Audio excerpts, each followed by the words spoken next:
The crumpled eviction notice slipped from my fingers, fluttering softly to the polished wood floors. I stared at the offensive piece of paper, bile rising in my throat as I absorbed the callous words. Your continued occupation of the premises is no longer welcomed. Vacate within 30 days or legal action will be pursued. No name, no explanation, just a cold command typed out on my mother-in-law's letterhead. After 12 years of living in this house, I was being kicked to the curb like yesterday's trash. I shook my head sharply, as if trying to wake myself from this nightmare. But the stark black words on the page remained unchanged. Marlene did this. It had to be her. Ever since I married her precious son Theo 5 years ago, she had made her disdain for me abundantly clear. In her esteemed opinion, I was too common, too plain, and too barren to be a fitting wife.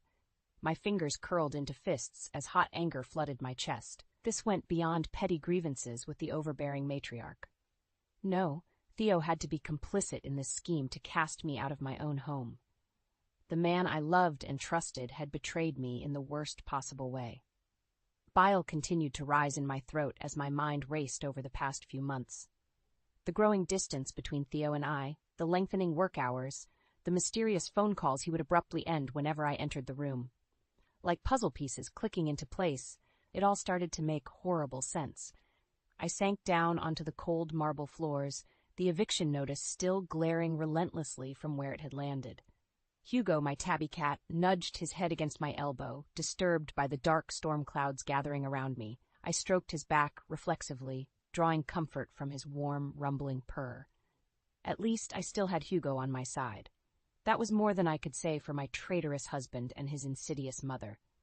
As I sat there, the 12 years I had spent in this house washed over me like a tide. Theo presenting me with the key the day after our honeymoon, beaming with pride to make me mistress of this magnificent estate. Long summer days lounging by the pool with my friends, glasses of crisp rosé in hand. Curled up with Theo by the crackling fire on winter nights, safe in the circle of his strong arms, I swallowed hard past the lump in my throat. Were all those memories just pretty illusions? Had my marriage to Theo been nothing but an elaborate sham this entire time? The painted walls around me now seemed like a gilded cage, trapping me inside a role I no longer played. Mistress of the manor, lady of the house. Those titles had been ripped away, replaced now with unwelcome occupant. Everything I had known, this house, my marriage, my hopes of starting a family one day, had been built on quicksand. And now I was sinking into an abyss of anger, betrayal, and bone-deep hurt. I rose on wobbly legs, shaking off Hugo's concerned nudges. Padding quietly through the empty halls, I entered my bedroom with trepidation. Theo's smells still lingered. His musky cologne, the peppermint hair gel he used religiously each morning. But for the first time, those familiar scents made my stomach curdle with resentment instead of affection. I sank down on the massive 4-poster bed, its plush duvet suddenly feeling frivolous and wasteful. I should have known a marriage crafted from convenience instead of passion could never withstand the tests of time.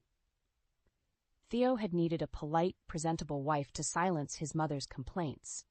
I had needed financial security after my first failed marriage left me penniless. On paper, we made perfect sense. But the contracts of marriage run deeper than what's on paper.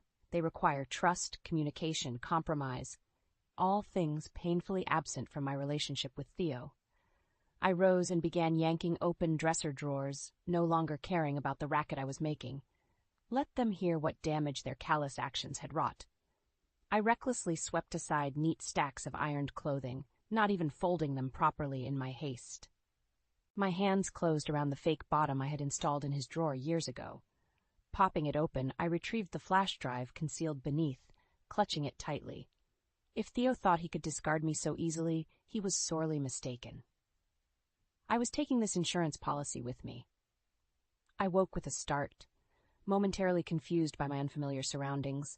Rather than the king-size sleigh bed I'd shared with Theo, I was curled up on the lumpy sofa bed in my tiny rental apartment. The previous day came crashing back, the confrontation with Theo over my eviction, my furious packing, his half-hearted excuses about financial difficulties. I had spat back that money seemed plentiful enough for him to afford a fancy new condo for his mistress. Theo's face had drained of color. Who told you that? He sputtered. I found out all on my own, I hissed. I know you've been siphoning money from our accounts for months. Did you really think I wouldn't notice $10,000 a month disappearing? He raked a hand through his hair, refusing to meet my livid gaze. Alara, I swear, she didn't mean anything to me.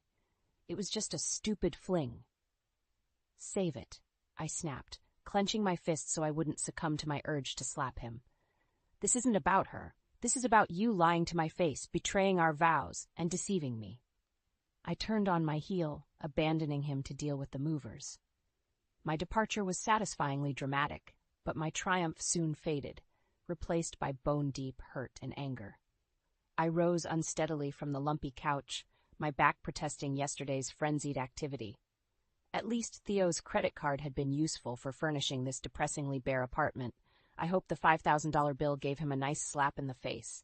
I filled Hugo's food bowl on autopilot, my thoughts churning darkly. How could I have missed all the signs these past few months? Thinking back, it was painfully obvious. Theo's late nights at work, his constant distraction whenever we talked, the locked study I was now barred from entering. An icy sensation trickled down my spine. The locked study. In my hurried packing yesterday, I'd forgotten to retrieve my laptop stashed in there. Cursing under my breath, I grabbed my keys and headed for the door. Time for another unwanted trip to the scene of this betrayal. Maybe I'd accidentally smashed something expensive on my way out. 20 minutes later, I stood outside the formidable wrought iron gates that marked the entrance to what used to be my home. I stared bitterly at the ostentatious double doors and sprawling columns. What a fool I'd been, thinking I belonged behind those gilded walls. Squaring my shoulders, I strode up the winding driveway, steeling myself for another confrontation. Before I could knock, the door was wrenched open abruptly. Marlene's piercing eyes raked over me disdainfully. Well, well, I thought I made myself clear about you not being welcome here anymore, she said coldly. Behind her tailored skirt and silk blouse, I caught a glimpse of suitcases stacked in the foyer. My eyes narrowed. Going somewhere, Marlene? That's none of your concern. State your business and then kindly leave. I crossed my arms. I need to get some personal items from the study. It will just take a moment. Over her shoulder, I noticed Theo descending the curved staircase, his normal polish slightly diminished. His suit was badly wrinkled and his face sallow and drawn, but my long-dormant sympathy remained buried deep. He had made his bed by betraying our marriage. Now he could lie in it. Let her get her things, Mother, he said tiredly, avoiding my accusatory stare. Might as well avoid another scene. Marlene huffed in annoyance but remained stubbornly blocking the doorway. Sighing, I shouldered past her roughly. Her affronted gasp followed me as I stormed down the hallway to the locked study. Fishing the key from my bag with trembling fingers, I shoved it in the lock vindictively. As expected, the study was in complete disarray. Papers scattered, drawers hanging open haphazardly, remnants of my missing belongings strewn across the floor. I spotted my laptop under a chair and quickly stashed it in my bag. As I turned to leave, I paused, struck by the chaotic sight. Something wasn't adding up. Marlene's packed suitcases, this ransacked room. It hinted at something much darker lurking beneath the surface. I slowly circled the room, taking in details that eluded me during my angry packing frenzy yesterday. Bank statements and unopened bills littered the floor alongside flashy jewelry store receipts. My investigator's instincts, dormant since my divorce attorney days, switched on. Methodically sorting through the paper trails, a shocking narrative emerged. Excessive spending well beyond our means, panicked credit card applications clearly denied, final foreclosure warnings from the bank. Rocking back on my heels, I struggled to absorb this new reality on top of yesterday's revelations. Not only had Theo betrayed our marriage, but his reckless spending had torpedoed us into financial ruin without my knowledge. No wonder Marlene was so desperate to cast me out of her perfect palace. Clutching the damning evidence to my chest, I strode out of the study with newfound purpose. Theo and Marlene had played me for a fool, manipulating me like their own personal puppet. But the show was over. This victim had found her voice, and there would be hell to pay. Armed with the damning evidence tucked securely in my bag, I strode towards the front door with righteous fury pumping through my veins. Theo and Marlene had treated me like a disposable pawn for too long. Now it was time for their despicable web of lies to come crashing down. Marlene blocked my way as I tried to storm past, her talon-like nails digging into my forearm. "Just where do you think you're going with those private documents?" she hissed. I wrenched my arm free, getting right in her pinched face. "First, don't ever touch me again. Second, your financial records stopped being private when you used my name to take out massive loans. I'm taking this evidence and contacting my divorce lawyer." Theo rushed over, his tired eyes wide with panic. "Alara, please, be reasonable. We're undergoing a temporary cash flow issue, that's all. Mother has already made arrangements to cover it." His platitudes only stoked my rage hotter. "Oh, so pilfering my personal accounts without consent and racking up secret credit card debt constitutes just a minor issue in your book?" I scoffed bitterly. "I saw the denied applications and final foreclosure notices, Theo. Your lies stop here." Theo paled while Marlene's painted lips flattened into a hard line, her beady eyes shooting daggers. I almost laughed at how the perfectly coiffed vulture resembled a ruffled hen with her feathers in a bunch. "You clearly don't grasp the gravity of this situation," Marlene bit out. "My son is facing financial ruin if word of this gets out. Is dragging our family name through the mud really necessary just to satisfy some petty revenge fantasy?" Red-hot anger licked through my veins. This woman dared insinuate I would invent financial crime just for revenge? Before I could retort, she charged on, clutching Theo close to her bony chest. "All my son did was try to maintain a lifestyle you eagerly enjoyed the fruits of for years. And how do you repay that generosity? By exposing his understandable missteps to bring us all down out of spite." Theo gently extricated himself from her claw-like grip. "Alara has a right to be upset, Mother," he said tiredly, still refusing to meet my eyes. "I should have been honest about our situation from the start." I crossed my arms, unswayed by his half-hearted display of accountability. "Well, it's too little, too late for that now. I'm contacting my lawyer this afternoon to file for divorce. And I won't hesitate to disclose evidence of fraud." Marlene's bony hand flew to her throat dramatically, while Theo slumped against the wall. For all their pretenses of power and control, one whiff of consequences had them quaking in their expensive Italian leather shoes. Pathetic. I stepped forward until only inches separated me from Marlene's wild eyes. "Here are your options. You can contest the divorce and force this evidence into public record, destroying what remains of your family name and fortune. Or you can sign the papers, providing me a reasonable settlement, and pray I show mercy by staying silent."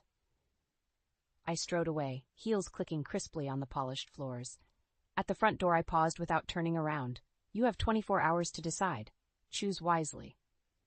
The heavy oak door slammed behind me with an air of finality. I slid behind the wheel of my car, hands shaking as I cranked the engine. Now that my adrenaline was fading, the gravity of what just happened sank in. I had confronted my deceitful husband and manipulative mother-in-law head-on. And instead of playing the victim as they expected, I had seized control and dictated the terms going forward.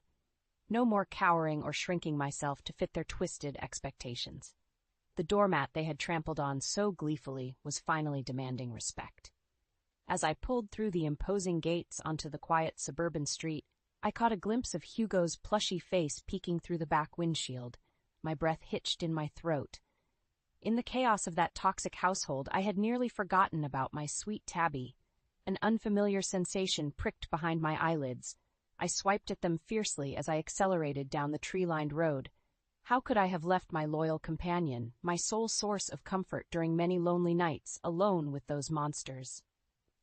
What kind of guardian abandons her defenseless kitty like that? My hands clenched the wheel tightly. Enough second-guessing myself. There would be plenty of time for regret later. Right now, I needed to focus and stick to the plan. I would wrap up my affairs quickly and efficiently before setting us both free from this toxic situation. Soon, sweet Hugo and I would be far away, starting fresh in a place where no one knew our names. Just a woman and her cat against the world. Terrifying, yes.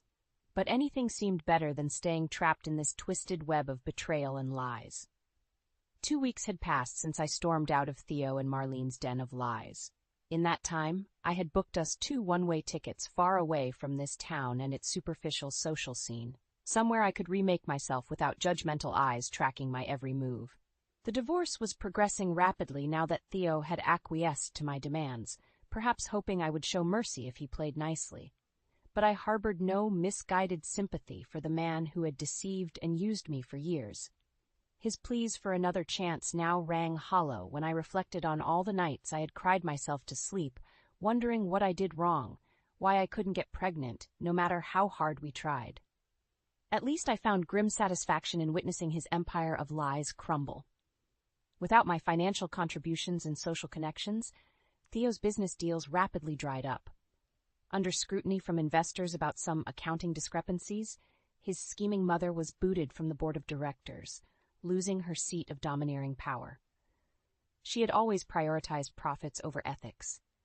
Now, with their dirty laundry aired like musty old sheets, the Jennings name attracted only wary side eyes and hushed gossip instead of envy. Good riddance. Let the vultures circle and the wolves descend. They made this bed. Now they could lie in the ruins that remained. The day before my departure, I found myself reluctantly driving past the cul-de-sac that once led to such a grand house of lies. Grim satisfaction flooded me at the sight of the imposing wrought-iron gates now obstructed with somber eviction signs rather than luxurious gardens. But peering closer, I spotted an elderly woman lingering alone with her suitcase on the sidewalk, wildly dialing some number. As she turned, recognition slammed me in the gut. Marlene's once commanding presence had diminished into a frail, defeated shell of her former self. Her arrogance had crumpled alongside the financial empire she was so proud of. An uncomfortable twinge stirred in my chest before I quashed it down. I owed that woman nothing, least of all my pity or sympathy. Her own ruthless ambition had led her here. I intend to drive on, leaving Marlene surrounded by the ruins of everything her vile plots had built. But Hugo meowed loudly, gazing back with imploring eyes. Cursing myself for a soft-hearted fool, I pulled to the curb and lowered the passenger window. "Do you need some help?" I asked baldly, still unwilling to show warmth despite her circumstances. Marlene started at my voice before gathering herself hurriedly. "We had to vacate the premises so the bank could take inventory for auction," she said stiffly. I sighed. Even now, unable to ask for help outright. "Do you need a ride somewhere?" Her fingers fidgeted with her ostentatious wedding ring, the impressive diamonds now looking gaudy and excessive. "I was meant to stay with my cousin Gerald for the time being, but it appears his hospitality has expired." My mouth flattened into a thin line. Even her own family was fed up dealing with the fallout from her machinations. And Theo clearly wasn't around to handle his discarded mess of a mother. Another impatient meow decided me. "Put your bag in the back next to Hugo. You can stay with me until you figure something else out." Surprise flickered across her tight features. "That is quite an unexpected gesture after, well, everything." I shrugged, unwilling to rehash the past. "I'm leaving town tomorrow anyway. Consider us temporary roommates." I left the implied time frame of 24 hours or less hanging between us. The drive to my tiny rental passed in silence until we pulled into the faded lot. Marlene took in the cracked paint and missing shingles with thinly veiled distaste. "It has a certain rustic charm," she ventured half-heartedly before following me inside. I busied myself pouring food for Hugo, who had taken an immediate liking to our new houseguest. Meanwhile, Marlene lingered awkwardly before perching on the very edge of the couch. Our forced intimacy felt surreal after over a decade of cold disregard from both sides. As we picked at leftover takeout later on, polite strains of conversation gave way to candid reflections about the future, prompted perhaps by the bottle of wine I dug up. I discovered Marlene's dream of teaching music one day. In turn, I confessed my burning desire to move somewhere warm and sunny, far removed from the Illumina social fishbowl, to take up gardening. For a few strange hours, we were just two souls making sense of life's wreckage, minus the history of wounds and grudges between us. But the wine eventually dwindled along with our stilted camaraderie. As we turned in for the night, tomorrow's uncertainties settled back upon us like a leaden weight. I jolted awake the next morning, momentarily forgetting about my unexpected houseguest. The aroma of freshly brewed coffee drew me out to the cramped kitchenette. Marlene stood rigidly by the ancient stove, wisps of gray hair escaping her normally immaculate updo. "I hope you don't mind me taking the liberty of preparing breakfast," she said uncertainly. I shrugged, accepting the proffered mug. "Thanks. I'm not much of a cook anyway." As we ate yogurt and granola in awkward silence, I mulled over this surreal situation. Just yesterday, Marlene was an iconic socialite.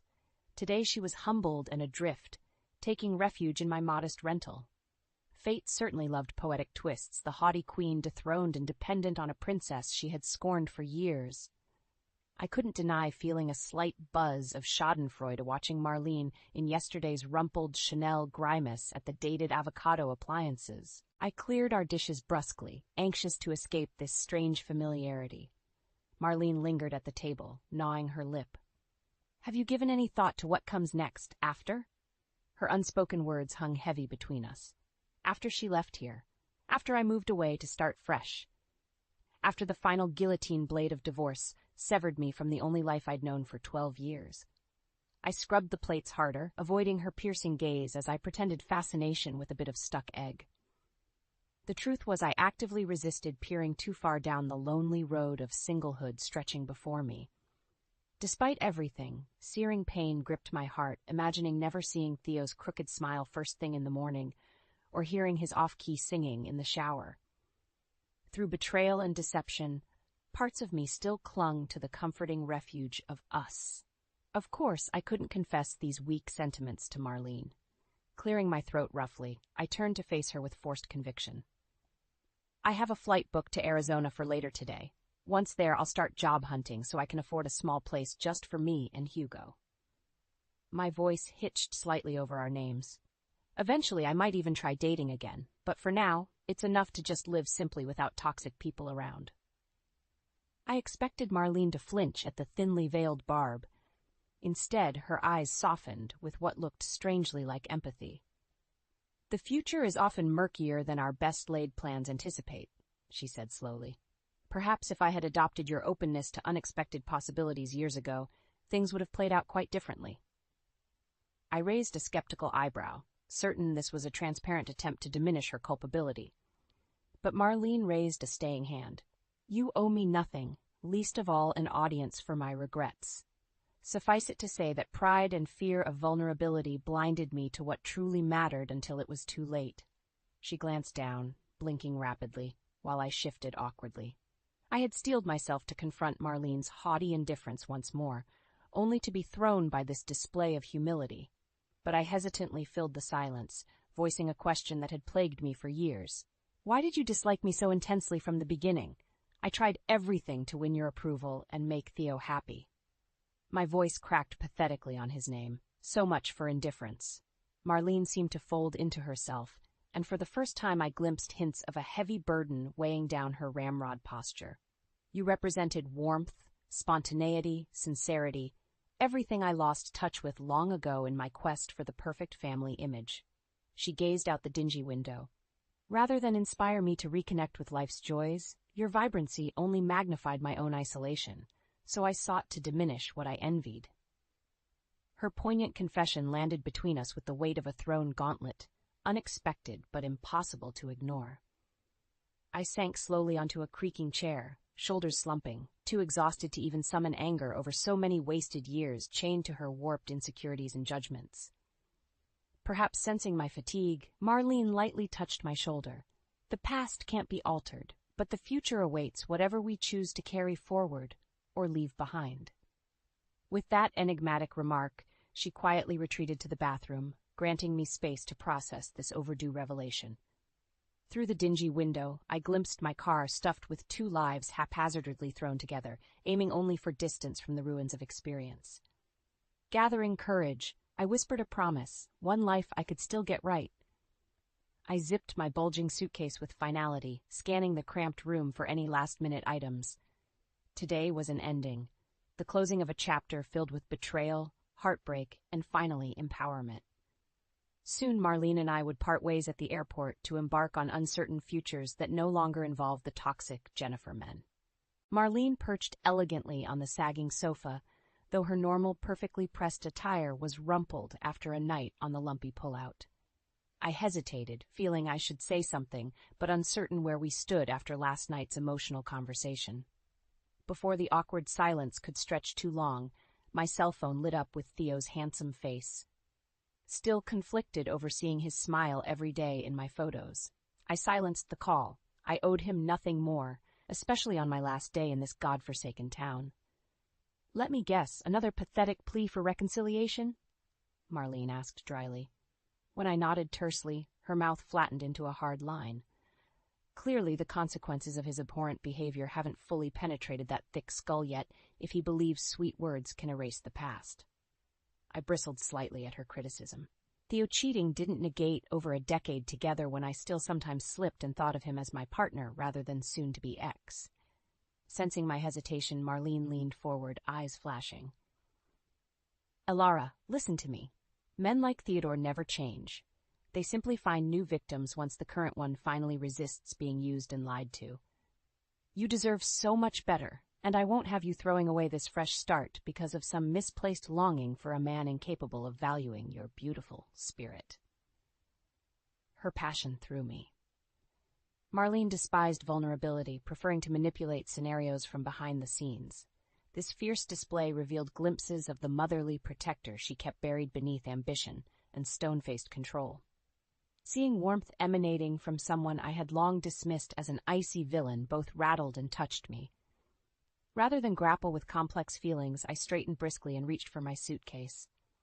"We should get going. I still need to drop you at the airport." The drive passed swiftly as we purposefully avoided tender topics or future plans. But pulling up to the terminal's bustling curb, melancholy still permeated the cramped space. Our paths were unlikely to ever cross again after today. Nostalgia flickered briefly for the friends we could have been under different circumstances before I quashed it down. No point getting mired in fruitless what-ifs. I climbed out and retrieved her small bag from the back seat. Facing each other squarely for likely the last time, echoes of the past hovered ghostly between us. Years of rivalry and resentment now faded into exhaustion and regret in the light of present upheaval. Surprising us both, I stepped forward and briefly hugged Marlene's fragile frame, feeling sharp shoulder blades under my palms. She squeezed back tightly for a breath before drawing up sternly, lips quivering slightly. With a mute nod that conveyed volumes, she walked briskly through the sliding doors without a backward glance. Watching her departure, I exhaled slowly, unexpectedly feeling lighter and oddly at peace. The bitter old vulture had faced her long-overdue reckoning, but the broken woman moving cautiously into an uncertain future now seemed unshackled from former bonds of perfectionism. I lingered a few moments more in the idling car, staring sightlessly across the bustling lanes of traffic. Then Hugo meowed insistently from his carrier, jolting me from troubled thoughts. Our new life awaited far from this place of ghosts and shadows. After dropping Hugo at the special pet boarding area with strict personalized care instructions, I headed toward the crowded security queues. But barely 20 steps later, familiar polished loafers appeared in my peripheral vision. I halted abruptly, heart pounding. How dare he ambush me here when I had made my wishes for no contact perfectly clear? I pivoted slowly to face Theo, taking savage satisfaction as his innately poised countenance wavered under my blistering glare. The weeks following my departure had clearly taken their toll. His Armani suit, hung loosely off a gaunt frame, and stubble peppered his normally smooth jaw. But I staunchly barricaded any softening behind bitter memories of his callous betrayals. Drawing myself up rigidly, I brushed past him without a word, refusing to indulge this confrontation or be manipulated yet again by his excuses and platitudes. But his hand gently caught my wrist, halting my furious momentum. "Elara, please wait. I know you owe me nothing after how despicably I acted. But we meant too much once for it to end this bitterly without closure. Just hear me out, and then I'll accept whatever choice you make." I wavered. His simple dignity contrasted starkly with prior vigorous denials. Sensing my hesitation, Theo guided us gently to an empty waiting area, his familiar earthy scent briefly distracting before I caught myself leaning closer instinctively. No more damning self-deceptions. I would hear him out, but my erstwhile prince had forever forfeited the privilege of my trust. Settling reluctantly across from him, I crossed my arms and waited. Theo fiddled with his silver wedding band, gathering courage under my expectant stare. When the stretching silence became unbearable, I prompted impatiently, "Well, you insisted on this intrusion, so talk."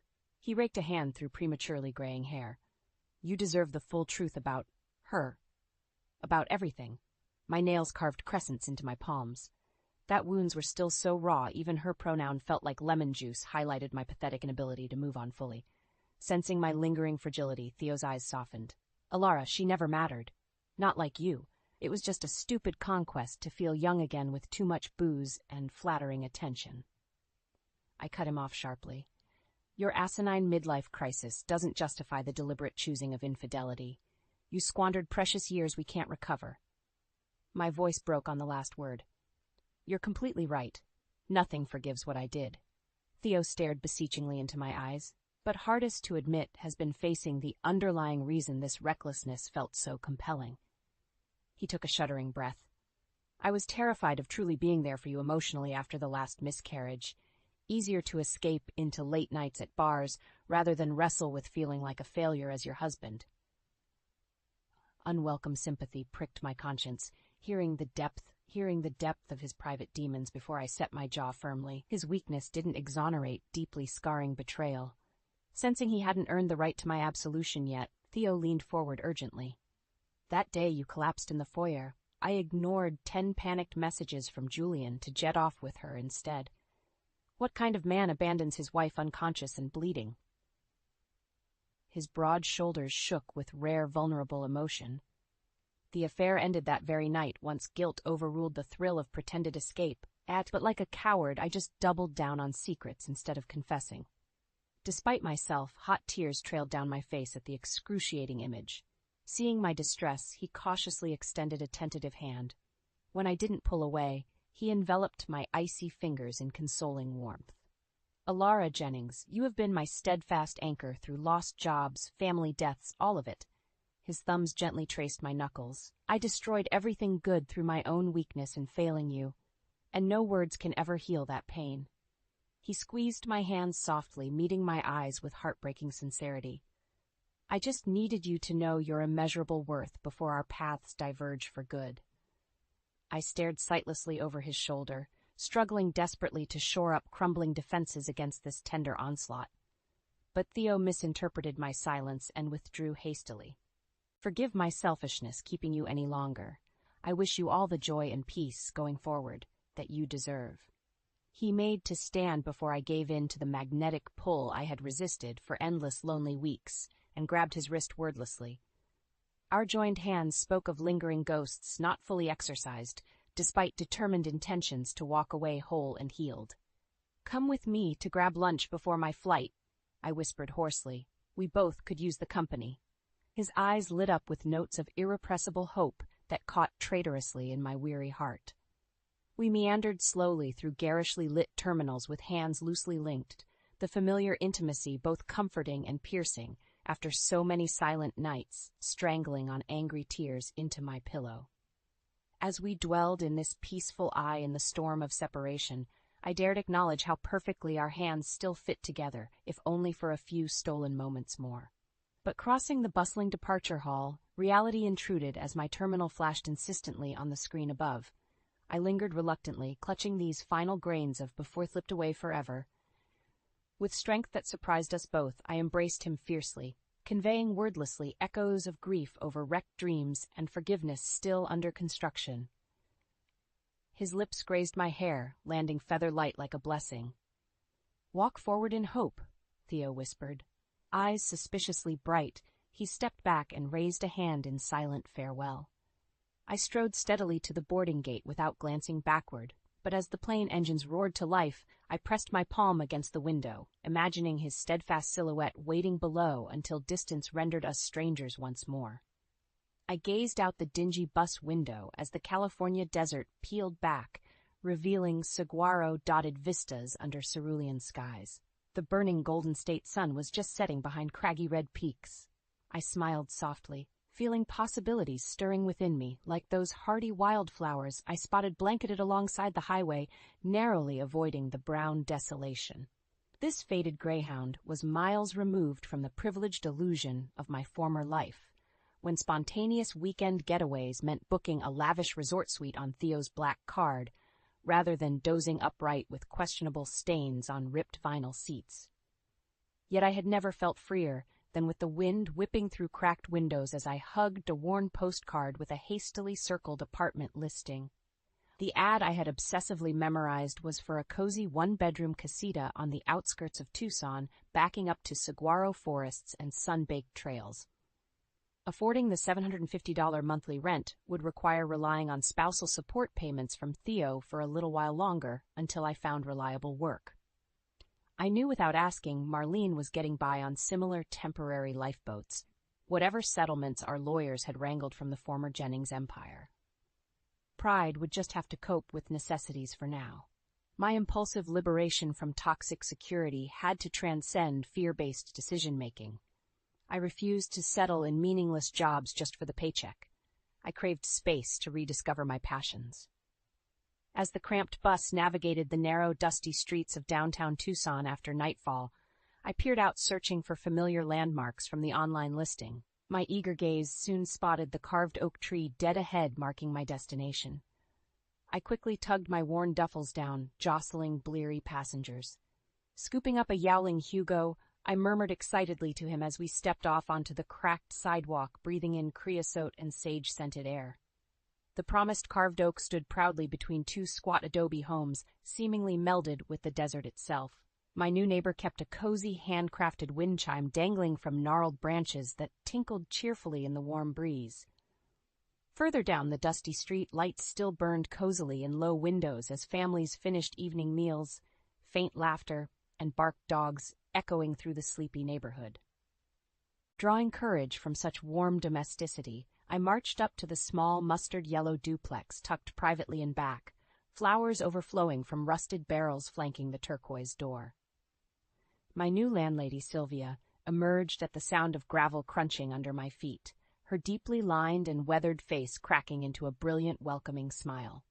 Dried lavender sprigs woven through thin braids spilled across her faded peasant blouse as she drew me into an unexpected embrace, redolent of sweet sage and cornmeal. "Alara, so wonderful you made it safe, dear heart. Don't be shy now. Come in, come in. I have your unit all ready for occupants big and small." Her musical voice held echoes of the multicultural Southwest as she scooped up Hugo and cooed nonsense sounds at him. My anxious shoulders relaxed at her easy affection, and within 15 minutes, all my earthly belongings were tucked cozily into the lovingly decorated one-bedroom overlooking fragrant flowering bushes alive with birds. Sylvia proudly demonstrated the shiny oven and gurgling fridge she had picked up secondhand, especially with me in mind, before stuffing my hands with homemade tamales and departing with another fierce hug. Alone in the tiny haven, emotion swamped me as I sunk down on the quilted sofa, staring sightlessly at azure walls and the vibrant paintings adorning them. After so many years existing elegantly in Marlene's cold shadow, I was finally home, somewhere that felt utterly mine alone, to nurture growth rather than shrink small for approval. I didn't bother fighting grateful tears. Let them flow freely to cleanse old wounds so something fresh and resilient could take root. Even Theo's framed face smiling down from my bedside table no longer constricted my heart as it once had. Simply a bittersweet reminder that seasons change, but the essence of who we are remains if we nurture truth within. Curled under a faded quilt watching the moon rise with Hugo purring softly beside me, I made a silent pledge.